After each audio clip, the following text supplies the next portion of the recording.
Շնորհակալ եմ շատ։ Սիրելի իջևանցիներ, գիտեք որ Սամվել Կարապետյանի մայրիկը Իջևանից է, այս կապ ունենալով Իջևանի հետ միշտ քաղցրություն եմ զգացել, հենց այդ քաղցր լեզվի համար։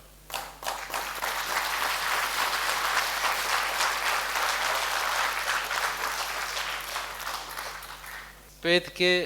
իրապես ծրագիրը մեր պատմենք, որ մարդիկ իմանան ծրագրով ընտրեն առաջնորդ, որը ներկայացնում է ծրագիր։ Մեր երկիրը տարածաշրջանի ամենաաղքատ երկրներից է։ Հայաստանից դուրս չկա աղքատ հայ։ Հայաստանի մեջ կա։ Ինչն է այդ տարբերության պատճառը։ Մի բան է։ Հայաստանի մեջ համակարգ չկա, որ մարդը արհեստանա, զարգանա, լավ ապրի։ Հարուստ գյուղացի տերմին չունենք մենք, դուք նկատել եք, երբ ասում ենք գյուղացի, մենք մտածում ենք, թե մարդը ծերին է հասցնում։ Իսկ աշխարհով ուր շրջում ես, կան հարուստ ֆերմերներ բազմաթիվ, փոքր քաղաքի բնակիչները, աշխատատեղերի առումով, երբ ասում են աշխատատեղ կորցնելու ռիսկ, մարդու համար դա շատ մեծ բան է Հայաստանում։ Ինչու՞, որովհետև չկա ուրիշ աշխատանք։ Ինչպես կարող են մարդիկ լավ ապրել այստեղ։ Միենակ մի ձև, երբ մենք կարողանանք կառուցենք այստեղ հիմնարկներ, որտեղ աշխատանք կապահովենք։ Բենտոնիտի վերամշակումը տարածաշրջանում մեծ արժեք ունեցող ապրանք է։ Հումքը ունենք, չենք վերամշակում։ Հարյուրավոր աշխատատեղեր կարող է ստեղծել։ Վերամշակումը սննդի, Տավուշի մարզի մասին է արդեն խոսքս։ Նոյեմբերյան այցելությունից հետո ցավ եմ ապրում։ Այդ բնակլիմայական պայմաններում ոնց կարա գյուղացին լավ չապրի։ Բերդ այցելությունից հետո ցավ եմ ապրում։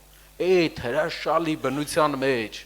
այդ կամակոր ուժեղ մարդիկ ոնց կարան լավ չապրեն։ Իջևանում էս աչքաբաց մարդիկ ոնց կարան լավ չապրեն։ Գիտեք ինչի համար։ Չկա մեկը, ով վարժ է հիմնարկներ ստեղծելու, աշխատատեղեր ստեղծելու մեջ։ Այդ մարդը հայերի մեջ մի հոգի է ու մայրը այստեղից է։ Մարդը լինելով գործարար մտել է քաղաքականություն, եկեղեցին պաշտպանելու համար կալանավորվել է, ճիշտ պահել է իրեն տղամարդավարի ամբողջ ընթացքում կալանքի եւ հայտ է ներկայացրել իր երկիրը փոխելու, որտեղ հոգնել է աղքատ երկրի քաղաքացի լինելուց։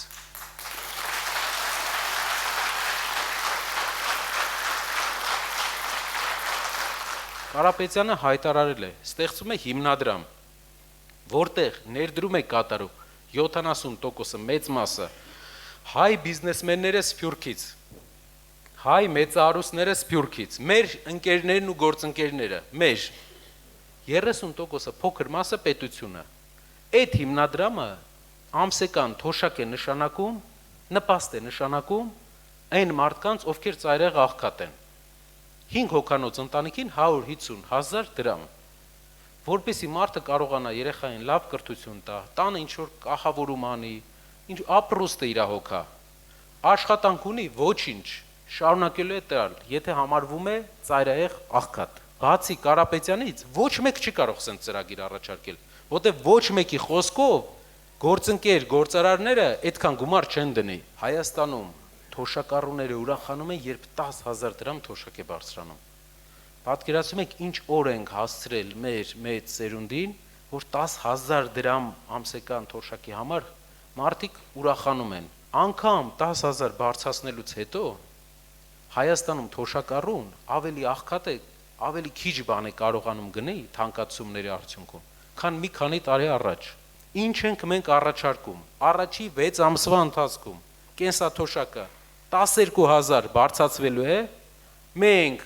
ամբողջ մեր ուժով կաջակցենք 12,000 թոշակների բարձրացում։